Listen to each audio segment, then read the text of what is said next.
Mon vitevo, sateivo, là-bas où ça m'y sort.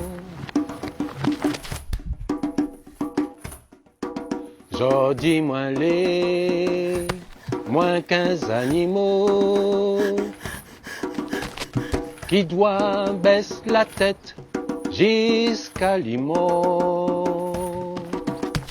Quand l'amour de la liberté se confond avec celui du cœur. Louise et Jouan viennent de vivre leur plus long épisode de marronnage, 4 mois loin des atrocités de l'esclavage, entre décembre 1733 et avril 1734. Louise, t'es sorte Madagascar. Jouan, lui, t'es sorte Mozambique. Encalé, enferré comme des animaux. La débarcazote t'es là, pour plus d'eau. Mais dans votre malheur, zot la tombe en l'amourage.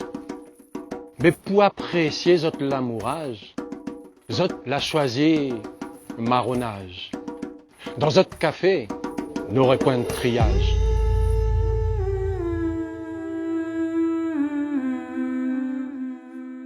Constamment, dans tous les interrogatoires depuis 1731 jusqu'à 1934, ils disent que Henri Rivière a été violent, qu'il était mauvais, qu'il les battait. Et que c'est pour cette raison qu'ils sont partis marrons. Alors ils n'ont pas volé, ils ont pris que la nourriture que certainement ils avaient plantée eux-mêmes, hein, la nourriture de la cour. Ils n'ont pas non plus rejoint les campements de marrons, parce que certainement ils estimaient qu'ils étaient de Saint-Paul et qu'ils avaient le droit de vivre là. Ce qu'ils revendiquaient, c'était de pouvoir vivre leur mariage. Une fois, 2 fois la rattrape à zot Mussard. Mussard l'avait rentant pas. 3e marronnage, pas à côté Béanica. La rattrape à zot 3e fois. Ils sont alors jugés, accusés de vol, de bris de prison, de subornation, et pour tout cela, risquent la peine capitale prévue par le Code noir et demandée par le procureur. Aster, Jouan, un boulet 57 livres avec son pied. Louise, un boulet 35 livres avec son pied.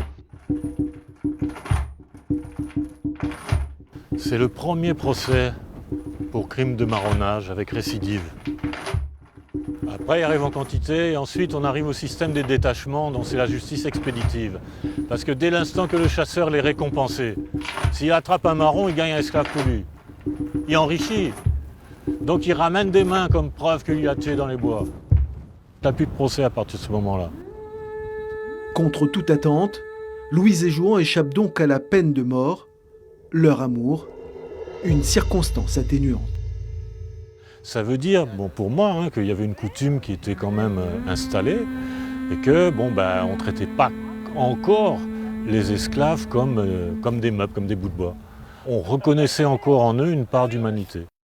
Cette histoire de Louise et Jouan, elle illustre bien le passage d'une réunion à une autre, en fin de compte. Les premiers habitants ont laissé place aux grands propriétaires, aux gros propriétaires, aux gros établissements, aux grosses plantations et à la grosse exploitation.